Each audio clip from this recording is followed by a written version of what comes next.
I am a Muslim, but not just because I was born into a Muslim family. My faith is not an inherited identity. It is a choice I made after deep thought and research. When I was in senior high school, I asked my father why we are Muslims. His response was simple. Being born a Muslim is not an achievement. True faith comes from understanding and conviction. That advice led me on a journey of studying different religions with an open mind. After careful exploration, I found Islam to be the most truthful and rational path. Today, I share my thoughts with Christians and people of all faiths, encouraging them to reflect deeply on their beliefs. My approach is not traditional. I seek logic, reason, and evidence. I invite you to listen with an open heart and evaluate my reasoning critically. Maybe, just like me, you will find something meaningful in this journey. Everyone should think the way I did. If God is the creator of the entire universe, then he knows everything and cannot make mistakes. After all, both right and wrong are his creations. So the very idea that the creator of all things could make an error is impossible. If God is flawless, then his book must also be free from errors.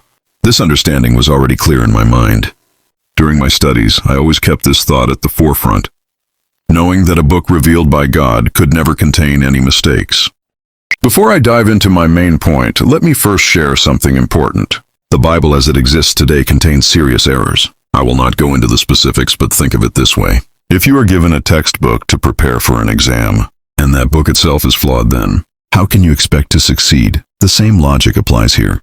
While the Bible was originally revealed by Allah, over time human interference has altered its message.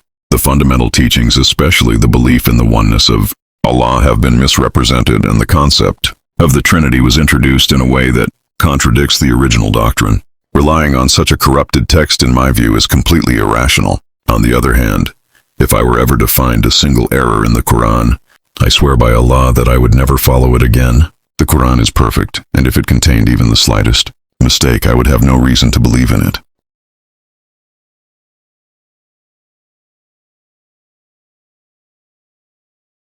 Do you believe the Bible is the Word of God? Okay. Do you believe there are any contradictions or mistakes in the Bible? I believe the whole Bible. Isaiah was 42 years old when he became king, and he reigned 1 year in Jerusalem. How old was he? 42. Now, just to make sure that you don't think this is a different one, I'm going to make you read the whole thing. His mother's name was? Athaliah. Okay. The granddaughter of who? Omri.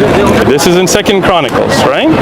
Now, we go to 2nd Kings. Isaiah was 22 years old when he became king, and he reigned 1 year in Jerusalem. Same 1 year. What's his mother's name? The granddaughter of who? That's the same, yeah? That's the same. So how can he be 22 and 42? Okay, they made mistakes. Okay, so now there are mistakes in the Bible. Everybody made mistakes. Not God. And Not God. The Bible is without error. It's without error. It's without error. Can I challenge you on that? Yeah. And Jacob begot Joseph, the husband of Mary, to whom was born Jesus, who is called Christ. So who is the father of Joseph? Jacob. Jacob is the father of Joseph. Now Jesus himself began his ministry at about 30 years of age, being, as was supposed, the son of Joseph, the son of Heli. Who is the father of Joseph here? Well, it says Heli. So who is the father of Joseph? Heli or Jacob? See, this is where I think you're being linguistically pedantic, because But you said no errors here. I do believe there are errors. So who is the father of Joseph? Can you tell me why God is making a mistake here? There are many more. So how do you reconcile that with God being perfect? Well, I believe the Bible is without error doctrinally. Things like seeming discrepancy is not of the essence of doctrine. It's important because your beliefs come from this book. You look at the preservation and the transmission of what you believe is the word of God. If it holds water, then by all means. If there are holes in that, then question who you're actually following, essentially. Would you do the same? Absolutely. If you showed me one mistake in the Quran like it showed you from the Bible, I would denounce the Quran. So, I have briefly highlighted the flaws in the Bible. Now, some Christians also claim to have found an error in the Quran, and it is important to address this. Let me take a moment to explain this matter. One of the most famous doubts about the Quran is the duration of creating the heavens and the earth. In many different occasions in the Quran, Allah clearly states that they were created in 6 days. وَلَقَدْ خَلَقْنَا السَّمَاوَاتِ وَالْأَرْضَ وَمَا بَيْنَهُمَا فِي سِتَّةِ أَيَّامٍ. And we did certainly create the heavens and earth and what is in between them in 6 days. However, in Surah Fussilat, it seems like they are 8 days, not 6. قل أئنكم لتكفرون بالذي خلق الأرض في يومين. So, earth was created in 2 days. The next ayah, وجعل فيها رواسي من فوقها وبارك فيها وقدر فيها أقواتها في 4 أيام. So, mountains and sustenance in 4 days. And then 2 ayat further, فَقَضَاهُنَّ سَبْعَ سَمَاوَاتٍ فِي يَوْمَيْنِ. And the heavens was created in 2 days. And so the total is 2 plus 4 plus 2. That makes 8 days, not 6. While the other ayah was pretty clear as well that they are 6 days. So what is going on here?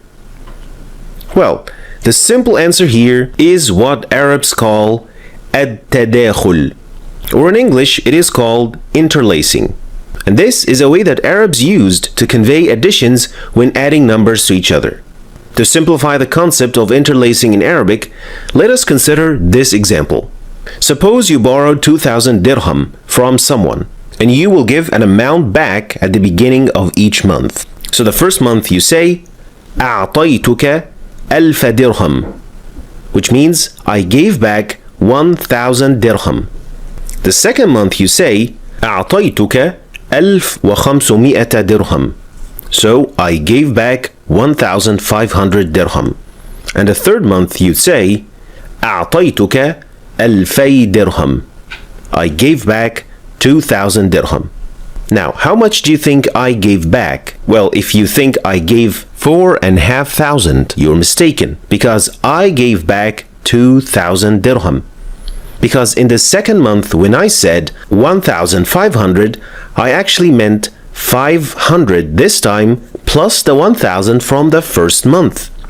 And so, the third month, when I said 2,000, I also paid 500 plus the 1,500 from the first and the second month. This is simply التداخل, interlacing. And so it is basically telling us the total number so far, so that you don't need to do any calculations yourself. You just simply report the total number after adding everything up every time. So how can this be related to the ayah itself? Well, when Allah says He created earth in 2 days, and then the ayah later about placing the mountains and the sustenance in 4 days, now with understanding this with at-tadakhul, we can understand that these 4 days are the actual total, which means that the second stage, or placing the mountains and the sustenance, took 2 days of the 4 days in total. So Allah created earth in 4 days, including the 2 days of placing the mountains and the sustenance. And then at the end adding the 2 days of creating heavens, making them in total 6 days, which is then what Allah said in many different occasions in the Quran. And this is another reason why doing tafsir or studying tafsir requires that you know how Arabs use the Arabic language and not just knowing how to speak Arabic or understand it. Because the meaning of the Quran is far deeper than anything else.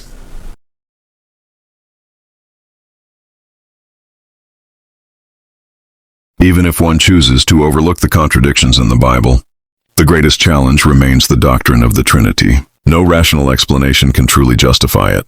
It is like a fantastical tale, one where reality is abandoned and reason is left at the door, a realm where intellect is unwelcome and blind belief takes its place.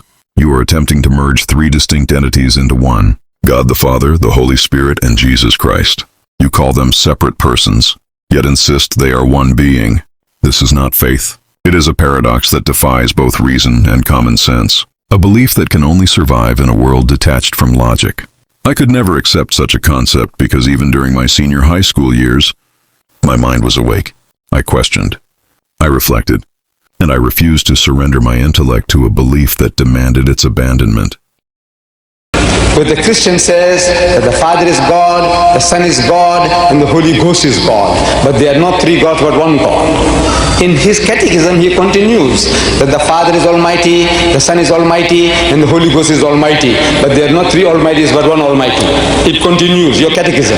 It says the Father is a person, the Son is a person, and the Holy Ghost is a person. That's what Brother Swagger says in his book. Person, person, person. But not three person, but one person. I am asking, what language are you speaking?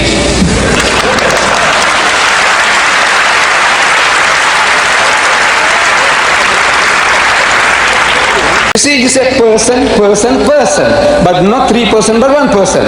I said, Brother Swagat, you and your two other brothers, let's say you are three identical triplets, and we can't make the difference out between the three of you. They're all identical. We can't make out the difference. If one of you commit murder, can we hang the other? You say no.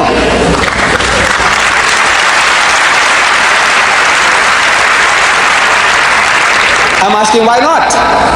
So you tell me that he's a different person. I said, right. What makes him different? His personality. Very vivid, but the picture is there. You have three distinct mental pictures, and howsoever hard you try, you can never superimpose those three pictures and create one. There'll ever be three in your mind. But when I ask you how many pictures you see, you say one. You are lying to me. Brothers and sisters, you are lying to me. And he becomes a veritable Son of God, as God, because they say he is the begotten Son of God, so the begotten Son must be like the Father. If the Father is an Indian, the Son is an Indian. The Father is a Greek, the Son is a Greek. The Father is a Chinese, the Son is a Chinese. It's natural. So if the Father is God, then the Son is God, begotten Son. So Allah says, no. This is not so in the Bible. He's got sons by the tons. You know, tons, you can put them in the scale. Tons of sons. Sounds exaggeration. But I give it to you, references. Luke, in the New Testament, chapter 3, verse 38. In the same, I think this is not the same verse. They know, it says, Adam, which was the Son of God. It's written there. Adam, which was the Son of God. Luke chapter 3, verse 38. Is he not the Son of God? You ask them, in the Bible, the Nib Bible, he says, the one and only Son, Jesus. I said, look, this one and only Son you're talking about, Luke says, and Adam, the Son of God. Same New Testament. How can you have one and only, and you have Adam, the Son of God? They had the word begotten there before. Jesus, the only begotten Son. And we took exception to that. Mrs. Begetting is an animal act. It belongs to the lower animal functions of sex. How can you attribute such a quality to God, that God begot a son? How can God beget? He can create by his act of will, but he doesn't beget. He doesn't take his seed and plant it into other people's wives and daughters by artificial insemination or any other way. This is not his way. He creates by his act of will. So, Adam, the Son of God. It's not all. Genesis, the very first book of the Bible, chapter 6, verse 2 and 4. It said that the sons of God saw the daughters of men, that they were fair, and they took them to wife all that they chose. And when the sons of God, sins van hot, when they came in unto the daughters of men and bore children to them, they became great men of old, men of renown. How many sons did he have? Sons, scions, plural. He had them by the tons, I'm telling you. Exodus, second book of the Bible, chapter 4, verse 2. Verse 22, I mean. Sorry. Israel is my son, God says. This is the Jewish language, you see. Israel means Yaqub alayhi salam. Israel is my son, even my firstborn. He's even my firstborn. The same God in the book of Jeremiah, chapter 31, verse 9, he says, for I, God, am a father to Israel, to the Jews, and Ephraim is my son, my firstborn. And Ephraim is my firstborn. I said, how can you have two firstborns? Israel is his firstborn, Ephraim is his firstborn. In the book of Psalms, God speaks to David, according to their book, according to their Bible. God says to Dawud alayhi salam, I will declare a decree unto thee that thou art my son.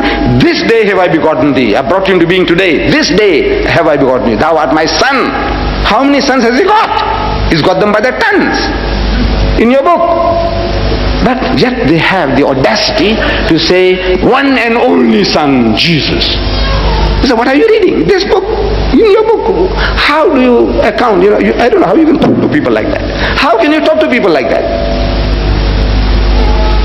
The book is written simple, basic language. You speak and say, look, you say one. Any other son says, no. So who is this? Adam is the son of God. Israel is the son of God. Ephraim is the son of God. David is the son of God. And further, in the New Testament, we are told, as many as are led by the Spirit of God are the sons of God. Means every Tom, Dick and Harry, if you follow the will and plan of God, you are a godly person. In the language of the Jew, you are a son of God. It meant nothing more than that. It was a metaphorical statement. See? And I want to start this out tonight by quoting a passage of Scripture that Mr. Deedat and myself disagree somewhat over, but which is one of, if not the dearest passage in the Word of God to the world of Christendom, found in St. John chapter 3, verse 16. For God so loved the world that he gave his only unique Son. Fooled you there, Mr. Deedat. His only unique Son, that whosoever believeth in him should not perish. No Christian preacher is worth the name if he can't clinch the deal with John 3:16. John 3:16. For God so loved the world, in the Authorized King James Version, that he gave his only begotten Son. My brother Swagat changed the word begotten to unique. This is not from the King James Version. The King James Version says begotten.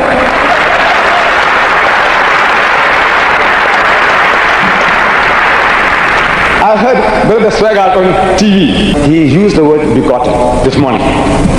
And in 8 hours' time, he changed it to unique. I'm asking, are you ashamed of the word begotten? Are you ashamed of it? That Jesus is the only begotten Son?